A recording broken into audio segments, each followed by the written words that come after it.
चेतन गिरी जी वृंदावन से। राधे राधे महाराज जी। महाराज जी, मेरा मन अक्सर उलझन में रहता है, किसी काम को पूरा नहीं कर पाता, बीच में ही छूट जाता है। महाराज जी, मेरा काम मार्गदर्शन। कर रहे नहीं तो उलझन की जरूरत क्या है? किस काम को? आपको क्या काम करना है? आप संत वेश में, आपका क्या काम है? बहुत सारे काम, जैसे पढ़ाई। चूंकि आप फिर यही समस्या आ जाती है कि अगर राष्ट्रपति का पद हो तो फिर उसी के अनुसार प्रश्न होना चाहिए। आपकी पढ़ाई क्या है? स्वरूप बोध। क्या पढ़ के क्या करना चाहते हो? कुछ करना चाहते हो? कुछ बनना चाहते हो? क्या क्या चाहते हो? कथा वगैरह। सर ये फिर साधु वेश के खिलाफ बात है। अगर गुरु कृपा करें और वो सामर्थ्य दे दे तो जगत उद्धार के लिए महात्मा विचरण करता है। हमारा उद्देश्य है भगवत प्राप्ति, तत्वबोध। तभी समस्याएं हैं। समस्या को गले लगाओगे तो समस्या गले लगेगी। समस्याओं का निदान कर दो खुद। हमें कुछ नहीं चाहिए। जाय न चाही कबहु कुछ तुम संसाद सने, न सोचती न कांक्षति। एकमात्र परमात्मा प्राप्ति के लिए मनुष्य जीवन मिला, कथा बाचने के लिए नहीं। हाँ, वो चाहे जो करवावे, वो बैठा ले दे तो मूकम करोति वाचालम पंगुम लंघयते गिरिम यत् कृपा तमहम वंदे परमानंद माधव। वो जो चाहे कर सकते हैं। अपना कार्य है तन्मयाहा, उसमें तन्मय होना। हाँ, इसमें जो मन हमारी खिलाफत कर रहा है तो मन हमारा कोई स्वरूप थोड़ी है। अंतःकरण धर्म में तदात्म होने के कारण हमारी दुर्दशा हो रही। थोड़ा हम अंतःकरण धर्म से हट करके अपने को दृष्टा माने, फिर उस पर नजर रखें और उसको गुरु वचनों के अनुसार चलाएं तो अभी कोई समस्या ही नहीं है। अब समस्या कोई गले लगा रहे हो, समस्या है प्रवचनकर्ता बनना। अभी समस्या में तो समस्या ही समस्या है। फिर आगे जब प्रवचन करने लगोगे तो फिर ईर्ष्या बढ़ेगी, वो उसके पास ज्यादा लोग जाते हैं। फिर आगे आपके सामने कसौटी रखी जाएगी कंचन कामिनी कीर्ति की, फिर उसमें लुढ़क जाओगे। समस्या ही समस्या है। स्वरूप में आ जाओ। अब जो हरि चाहे गुरु चाहे वो करवावे, कुछ फर्क नहीं पड़ने वाला आपके भेष के अनुसार। भेष हमारा जो है, जब ये वेश है तो इसका उद्देश्य है इस वेश का केवल केवल स्वरूप में स्थित रहना, या प्रिया प्रीतम या जो भी भगवान का नाम रूप लेकर उसमें तन्मय होना। अब आपके हृदय में जो ही भगवत चिंतन अखंड चलेगा तो कोई आपको देख लेगा, प्रणाम कर लेगा तो उसका मंगल होने लगेगा। वो भी नहीं चल पाते, वो भी खंडित हो जाता है वो भी खंडित हो जाता है। प्रयास तो इसीलिए करना है। अपने लोग उपासक हैं, गुरु चरणों का बल लेकर निरंतर भगवत चिंतन का अभ्यास। अभ्यास योग युक्तेन चेतसा नान्यगामिना। हमारा चित्त कभी अन्य जगह ना जाए, क्योंकि अन्य कोई है नहीं। ये बोध निरंतर चिंतन से ही होता है। हाँ, जिसका हम निरंतर चिंतन करते हैं, देखो अपने लोग निराश हो जाते थोड़ी साधना करके। एक भृंगी नाम का कीड़ा दूसरे कीड़े को लाता है, अपने भय दिखाकर चिंतन कराकर उसे भृंगी रूप दे देता है बिना शरीर छोड़े। हम तो भगवत स्वरूप हैं ही, ममैवांशु भगवान कह रहे हैं। जब उसे ज्ञान की धरा में देखा जाता है तो वो पूर्ण है। तो जब वो अंश में भाव वर्णन किया जा रहा है तो भी वो पूर्ण ही है, तभी निकलता है हम ब्रह्मांश में। अब प्रभु स्वरूप होकर के और जगत के शरीर और विषय और यश और कीर्ति, इस प्रपंच में जब तक चित्त जोड़े रहोगे तब तक समस्या है समस्या है। प्रभु में चित्त जोड़ दो, प्रपंच में वो खिला रहे हैं, खेल खेलते रहो, स्वांग करते रहो, कोई परेशानी नहीं। चाहे जो स्वांग, जगत गुरु का स्वांग दें या जगत शिष्य का स्वांग दें, स्वामी का स्वांग दें या सेवक का स्वांग, जो भी दें कोई फर्क नहीं पड़ता है। पर पहले स्वरूप बोध करे, पहले आत्मानंद की अनुभूति करे, पहले भगवत चरणारविंद की शरणागति। भक्त है तो पूर्ण समर्पित हो जाए, ज्ञानी है तो स्वरूप में स्थित हो जाए। फिर लीला करो अपने आप से, अपने आप में वो खेल रहा है, कोई परेशानी नहीं पड़ेगी। नहीं तो समस्या ही समस्या है। स्वामी चिदानंद जी काशी से। स्वामी चिदानंद जी, राधे राधे महाराज जी। महाराज जी, आनंद और सुख में क्या अंतर है? सुख शब्द द्वंद्व के अंतर्गत आता है। सुख और दुख, और आनंद में द्वंद्व नहीं है। आनंद और प्रसन्नता भगवान का स्वरूप है। सुख विषय से संबंधित होता है, जिसमें द्वंद्व उपस्थित हो जाता है। जो सुख और दुख दोनों पर विजय प्राप्त कर लेता है वो आनंद को प्राप्त होता है। सुख दुखे समय कृत्वा लाभालाभो जया जयो। जो सुख दुख में समान भाव रखता है, लाभ और हानि में समान भाव रखता है, जय और पराजय में समान भाव रखता है, वो भगवत तत्व के आनंद को प्राप्त होता है। ब्रह्मभूता प्रसन्नात्मा न शोचते न कांक्षते समाः सर्वेषु भूतेषु मद भक्तिम लभते पराम। जो अखंड प्रसन्नता को प्राप्त होता है वो ब्रह्मभूत महापुरुष होता है, जिसके अंदर न कोई शोक होता है, न कोई सोच होती है, न कोई कांक्षा होती है। जहाँ सुख की भावना होती है शरीर भाव को लेकर के, वहाँ दुख योनयः दुखालयम वो जगत में ही होती है। और जो आनंद की अनुभूति होती है तो वो ब्रह्मानंद होता है, परमानंद होता है, वो प्रेमानंद होता है, स्वरूपानंद होता है, नित्यानंद होता है, विज्ञानानंद होता है। ये आनंद शब्द इनमें जुड़ता है। सुख और दुख ये द्वंद्व विषय में जुड़ता है। सुख और आनंद में बहुत बड़ा अंतराय है। सुख नाशवान है और आनंद सच्चिदानंद भगवान का स्वरूप है। यम ही न व्यथ्यन्ते ते पुरुषम पुरुषर्षभ सम दुख सुख धीरम स्वमृतत्वाय कल्पते। अमृत तत्व का पद का अधिकारी वही है जो सुख दुख में समान भाव रखता है। तो दुख क्या हुआ? नाशवान पदार्थों के भोगने में सुख की लालसा। कोई भी दुख नहीं चाहता, सुख की लालसा से भटक रहा है, लेकिन सब दुखी हो रहे हैं। जो सुख राशि भगवान का स्वरूप कहा गया, जो आनंद सिंधु सुख राशि, जो जीव का स्वरूप कहा गया चेतन अमल सहज सुख राशि, वो सुख दुख द्वंद्वों के अंतर्गत नहीं, वो आनंद स्वरूप है। जो आनंद सिंधु, फिर वो सुख राशि लिखा है। जो आनंद है वो सुख राशि परमात्मा है, और जो देह भाव से लेकर सुख का भाव है वो है द्वंद्व के अंतर्गत। अब द्वंद्वातीत कोई सुख की भावना करे तो उसे आनंद में गणना की जाती है। रसम ह्रयम लब्ध्वा आनंदी भवतु, सुखम भवतु नहीं लिखा। रसो वैशा रसम ह्रयम वेद, रसो वैशा रसम ह्रयम लब्ध्वा आनंदी भवतु। जो रस स्वरूप परमात्मा को जान जाता है वो आनंदित हो जाता है। आनंद भगवान का स्वरूप है और सुख विषय से संबंध रखने वाला है। देव भाव जनित जितनी चेष्टाएं वो सब सुख दुख के अंतर्गत है। देव भाव रहित जो स्वरूप है वो आनंदमय है। जीव का स्वरूप आनंदमय आत्म स्वरूप परमात्मा स्वरूप है। समझ में आ रहा है? शिखा जी, सतगुरुदेव भगवान आपके चरणों में कोटि कोटि प्रणाम। गुरुदेव, मन में धामवास की अभिलाषा है। जैसा आपने सत्संग में बताया कि धामवास की इच्छा होते ही मन डराएगा, वही स्थिति मेरी हो रही है। गुरुदेव कृपया अपना मार्गदर्शन करें कि मैं इस स्थिति में से कैसे बाहर आऊं। आती रहो वृंदावन, सत्संग सुनती रहो। धीरे धीरे धीरे धीरे यहाँ की हवा पुष्ट कर देगी, यहाँ की रजरानी पुष्ट कर देंगी। वो मन जो है ना वो पूर्व जन्म के पाप संस्कारों से युक्त होता है। तो धाम में आने का मतलब है परम पद की तरफ जाना, भयभीत कर देगा। भगवत प्राप्ति परमानंद में है, पर अभी कह दे कि भगवत प्राप्ति से भयभीत हो जाओगे कि अभी तुम्हें भगवत प्राप्ति कराते हैं, सब सब खत्म हो जाएगा, सब नष्ट हो। तो एक बार आप यही कहोगे महाराज जी बिल्कुल आपकी बात सत्य है, सब सत्य है, पर 10 दिन का तो समय दे दो। 10 दिन का दे दो, बस जाके दस्तखत करके सब करके सबके गले लग के रो के फिर हम अभी इसी क्षण तुम्हें, तो अभी कह दोगे वो सब बात आपके पास 10 दिन का समय नहीं होगा। नहीं, 10 दिन का समय नहीं दे सकते, 5 दिन का दे दो। और जब यहां से वहां जाओगे ना, कहोगे गुरु जी तुम्हारी कंठी में यमुना जी बहा देंगे, लेकिन ये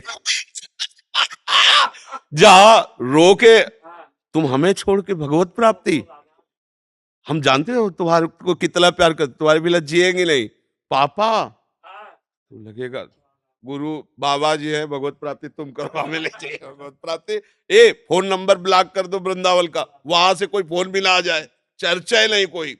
माया इतनी बलवती है कि अक्रूर जी इतनी प्रेम अवस्था को प्राप्त पढ़ के देखना, और जब सेमंतक मणि मिली ना तो काशी भाग गए सेमंतक मणि लेके। श्री कृष्ण से दूर हो, माया छोटी मोटी थोड़ी उन्हीं की है। हाँ, उनका भजन करते रहो और आश्रित रहो, तो धीरे धीरे ये रहस्य अंदर से समझ में आ जाएगा कि सब भगवान है। सनप्रीत कौर जी, राधा राधा गुरुजी। गुरुदेव आपके चरणों में कोटि कोटि प्रणाम। गुरुदेव, मुझे भक्ति मार्ग पर निरंतर बढ़ते चले जाना है। मैं ठाकुर जी की कृपा से भजन और गुरुवाणी जी गाती हूँ। मुझे कथा सीखने का मन है, कृपया मुझे गाइड की। ना फिर गलत बात हो गई। यदि भक्ति में अखंड चलना चाहते, हमें पहला काम है शरीर भाव से मुक्त होकर भगवत चिंतन में तन्मय हो जाना। आगे ठाकुर जी हमें क्या बनाते हैं वो जैसा चाहे, वो तो ब्रह्मा को मच्छर बना दे, मच्छर को ब्रह्मा। अगर हम कक्षा 9 पढ़े हैं गांव के स्कूल में, ABCD तो 6 से शुरू होती है, मतलब ABCD सीखते सीखते कक्षा 9 पास हो जाते हैं। 9 पास से ना हमने कभी सत्संग सीखा है, ना कभी शास्त्र का की भाई व्याकरण आदि, कभी कुछ नहीं किसी को। अब वो बुलवा रहे हैं तो सुन लो, शास्त्रों में देख लो जाके, वही लिखा मिलेगा, क्योंकि हम नहीं बोल रहे हैं, वो बुलवा रहे हैं बैठ करके। अगर ऐसी स्थिति की तरफ बढ़ोगे तो तुम्हारा बाल बांका नहीं होगा। और अगर कथा प्रवचन की तरफ बढ़ोगे, और ये शब्द ना निकला होता कि अखंड भक्ति ये भगवत चरणारविंद, ये अलग हो गया और ये एक अलग हो गया। अखंड भक्ति भगवत चिंतन करने के लिए हमें भागवत सीखने की जरूरत नहीं। जैसा प्रभु बुलवा रहे, हम अपने प्रभु की चर्चा अपने सुख के लिए करें। रामायण लिखी गोस्वामी जी ने, किसके लिए लिखी? बोले स्वांत सुखाय तुलसी रघुनाथ गाथा। ये जो मैं श्री राम की चर्चा कर रहा हूँ, ये अपने हृदय को सुखी करने के लिए। कोई लाभ ले जाए दूसरी बात है। बोधयंता परस्परम कथयंति च माम नित्यम तुष्यंति च रमंति च। जो मेरे में ही रमण करता है, मेरी वार्ता करके उससे में तुष्यंति च, संतुष्ट रहता है। भगवत चर्चा अपने आनंद के लिए की जाती है। भागवत सीखना शब्द दूसरों के लिए होता है, फिर हम बिगड़ जाएंगे।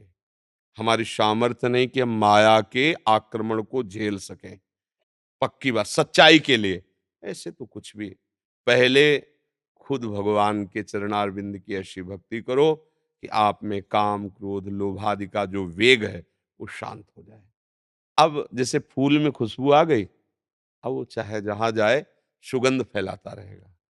भंवरे अपने आप भाग के आ जाएंगे फूल के पास। भंवरों को निमंत्रण नहीं देता फूल, अपने आप आ जाते हैं। ऐसे भगवत प्रेम पराग से युक्त हो तो उनके जो लोभी जन है वो अपने आप आ जाएंगे, कथा लोभी भगवत प्रेमी जन, और भगवान हृदय से बुलवाने लगेंगे। हमारा सिद्धांत भाव का ये है कि अपने जीवन को पहले निर्विकार और भगवदानंद में डुबोए, तब फिर आनंद के। अगर केवल एक कि मैं भागवत सीखना चाहता हूँ मत ऐसा, तो हमारे यहाँ इसके प्रश्न का कोई महत्व नहीं है, क्योंकि हम केवल भगवत प्राप्ति की चर्चा करते हैं। इसके लिए तो आप विद्यालय बने हैं, आप उनमें जाइए जैसा आपको श्री जी प्रेरित करें। यहाँ प्रश्न जब भक्ति युक्त होगा तो अभी नहीं। हम भगवत चर्चा केवल अपने प्रभु की प्राप्ति के लिए करें। अगर अखंड स्मृति है तो अपने हृदय, अपने ठाकुर को सुना। और ठाकुर जी गए तो बकाया क्या रह गया? हमें लगता है ठाकुर जी जैसा कोई श्रोता है नहीं, इन्हीं को बैठाल के इन्हीं को सुनाओ, इसके लिए सीखने की जरूरत नहीं। ये तोतली बानी में बोलेगा तो आपको बहुत सुख मिलेगा, है नहीं? हम बच्चे हैं ना अपने प्रभु, हम गलत सलत जैसे भी बोलेंगे ना, वो राजी हो जाएंगे। मेरे लिए कह रहा है, समाज के लिए शुद्ध बोलना पड़ेगा।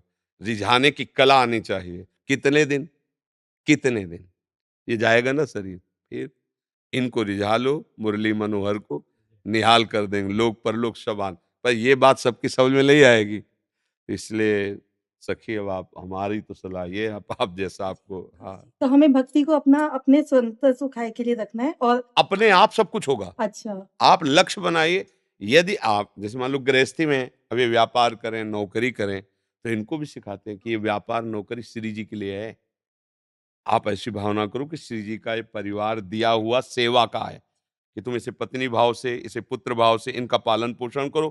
कमाई कर रहे हो, तुम नौकर हो, सेवक हो। स्वामिनी ठाकुर जी श्री जी बैठे हुए, उनके सामने उनके परिवार का पोषण, इसी से भगवत प्राप्ति हो जाएगी। राधा राधा जपो। अगर उसको हम इस रूप में लेते हैं भागवत को, तो भक्ति भी नहीं बन पाएगी।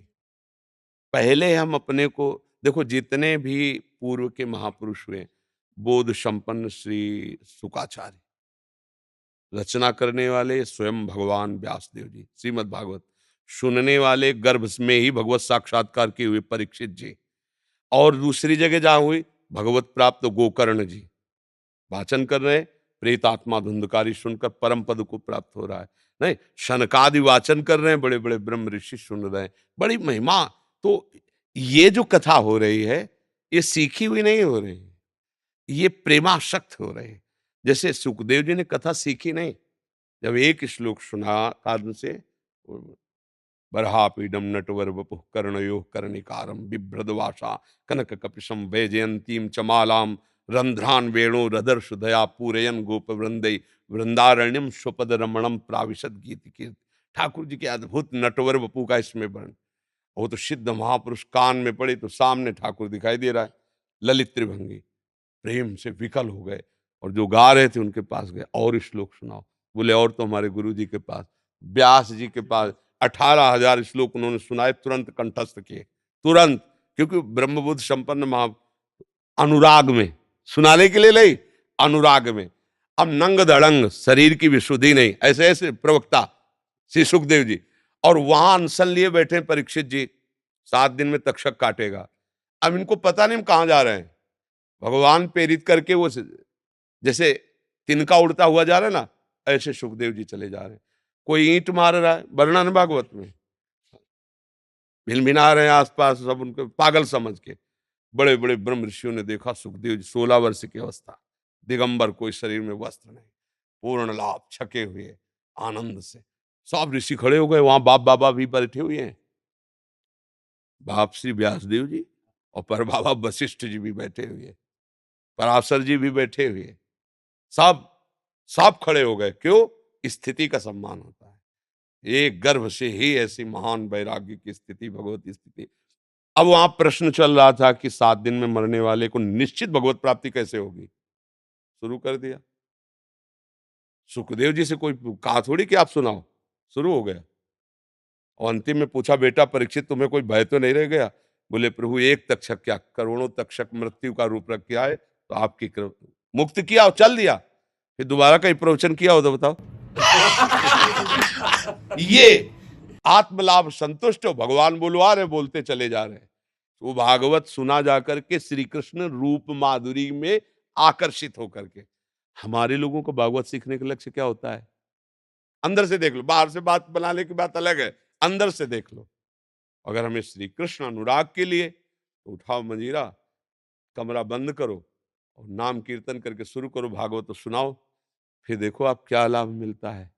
और फिर जब वो बुलवाना चाहेंगे तो ऐसी देवियां हुई, आनंदमयी माता, बोध संपन्न, उड़िया बाबा हरि बाबा के बीच में बैठी हुई जाजुल्यमान दुर्गा, जाजुल्यमान दुर्गा बोल दे तो ब्रह्म ऋषियों की सभा में आनंद बरसे। आत्मलाभपूर्ण है, इसमें कोई स्त्री पुरुष का भेद नहीं, सब भगवान के अंश है। पोशाक है, इसको स्त्री की पोशाक, अपने को पुरुष की पोशाक, लेकिन बच्चे तो दोनों हम भगवान के ही ना। तो अपने मालिक का यश गाने के लिए थोड़ी इसमें निषेध है। भगवत प्राप्ति इसमें किसी का, पुरुष नपुंसक नारीवा जीव चराचर कोई, सर्वभाव भज कपट तज मोहि परम प्रीशो। सुकुमारी शरण जी कानपुर से।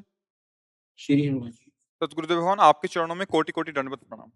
गुरुदेव, पिछले 10-12 वर्षों से जब इस मार्ग में कुछ भी नहीं जानता था, तब से श्री जी का राधा नाम स्टिकर इत्यादि वितरित करने की सेवा दी हुई है श्री जी ने, और हृदय का भाव भी ऐसा रहता है कि आज जो भी कुछ हूँ भक्ति मार्ग में वो इसी सेवा से हूँ। परंतु गुरुदेव, अभी किसी संत भगवान ने ऐसा करने से नाम का अनादर होता है ऐसा भाव प्रकट किया। गुरुदेव भगवान, ऐसी स्थिति में क्या आ गया? हाँ, हम सबको न बांटें, सार्वजनिक नहीं बांटें। जिसकी चाह है तो उसको देते समय बता दे कि नाम है, सम्मान से रखना।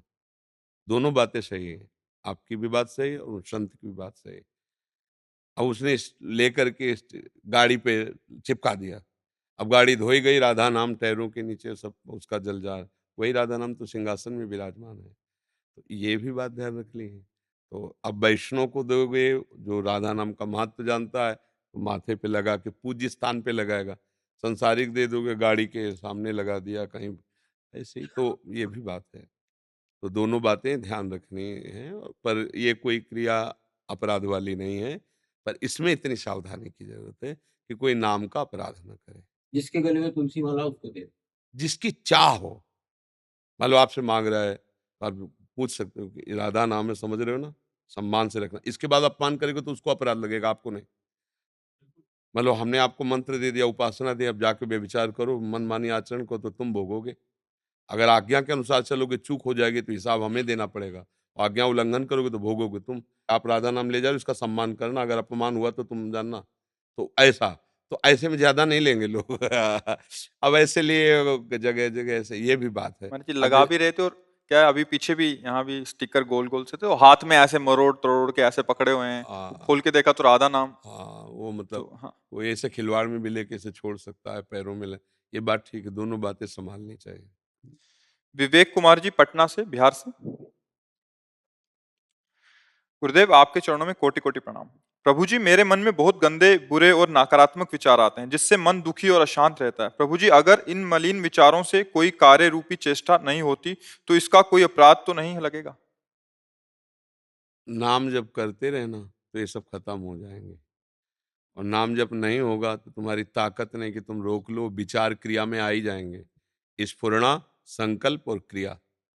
अगर स्फुरणा में ही उसकी ताकत क्रिया तक न पहुंचने पावे तो वो है नाम जप।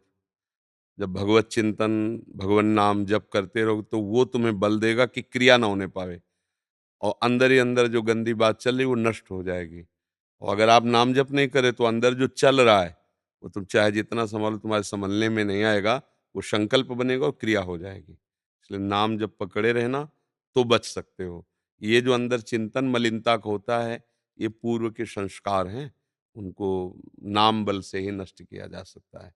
अच्छे संस्कार, अच्छे विचार, अच्छी क्रियाएं ऊपर से डालो, पीछे वाला सब डिलीट होता चला जाए। तो नाम जप है, भगवत कथा है, संत सेवन है, सत्संग आदि, इसके द्वारा हम अपनी अशुभ वासनाओं को नष्ट करते हैं। जो गंदी वासना है, दुर्वासना मम सदा परिकर्षयन्ति, गंदी बातें हमको घसीटती रहती हैं। तो उनके घसीटने में हम तभी घसीट जाएंगे जब हमें बल नहीं। जब नाम बल है तो पैर जमा दिया, फिर वो घसीट नहीं पाएंगे। नाम जप करते रहे। नाम जब छूटा तो कह हनुमंत विपत्ति प्रवेश हुई, जब तो सुमिरन भजन न हुई। भजन सुमिरन नहीं तो विपत्ति में फंसी जाओगे, माया फंसा लेगी। संदीप तिवारी जी। श्री हरिवंश महाराज जी। गुरुदेव आपके चरणों में कोटि कोटि प्रणाम। महाराज जी, कहा जाता है कि भगवान हमारी रक्षा और आवश्यकता की पूर्ति स्वयं ही पूरा कर देते हैं। जब आप मन वचन कर्म से समर्पित हैं तब। अगर अहम देह भाव से हैं, जीवत्व से हैं, तो भगवान के वचन याद रखो, तुम्हें भोगना पड़ेगा। अवश्यमेव भोक्तव्यम कृतम कर्म शुभाशुभम। वहां ये बात नहीं चलेगी जो आप बोल रहे हो, ये उनके लिए बात है। आत्मसमर्पण भक्ति का आखिरी स्वरूप क्या है? आत्मसमर्पण। आप करो सदा तिनके, तिनके रखवारी जिम बालक राखे मातारी। अहंकार का नहीं। हम सब अहंकार से विचर रहे हैं। मैं पुरुष हूं, मैं विद्यावान हूं, मैं धनवान हूं, मैं जवान हूं, मैं रूपवान हूं, ये सब अहंकार का है। भोगो, छोड़ दिया है, भोगो, कमाओ, खाओ, जो कमाओगे वही खाओगे। चलो, बाद में देखेंगे, प्रॉपर्टी तो तुम्हारी है ही है। जब लौट के आओगे कि पिताजी हमसे नहीं हो रहा कमा का, तो बाप की संपत्ति भोगो। आत्मसमर्पण जो किए हुए भगवान के भजन में लगे हैं, जो भगवान की आज्ञा का पालन करते हुए कहीं भी कोई भी पापाचरण नहीं, उनके लिए सूत्र है जो आपे बोले। हाँ, जनरल के लिए आप जो पाप कर रहे हो, जो पुण्य कर रहे हो, दोनों का भोग भोगो। भोगते नजर आ रहे हैं। आप कह दो भगवान ने क्यों नहीं बचाया उनको? वो स्वयं अहंकार और कर्म जाल में फंसे हुए हैं। अब भगवान को पुकारे, भगवान का चिंतन करे तो भगवान वही है, उन्हीं में है, वहीं बैठे हुए हैं। उनको कहीं आना जाना है क्या? फाइनल में तो वही देख रहे हैं ना कि आप किसका आश्रय लिए हुए हो। कोई महाराज आप में नहीं, हमें भले, अब वो ऐसे ही आ जाएगा शास्त्रावावर भगवान और आपको ऐसे बचा लेगा। तो हमारी बात समझ रहे ना? हाँ,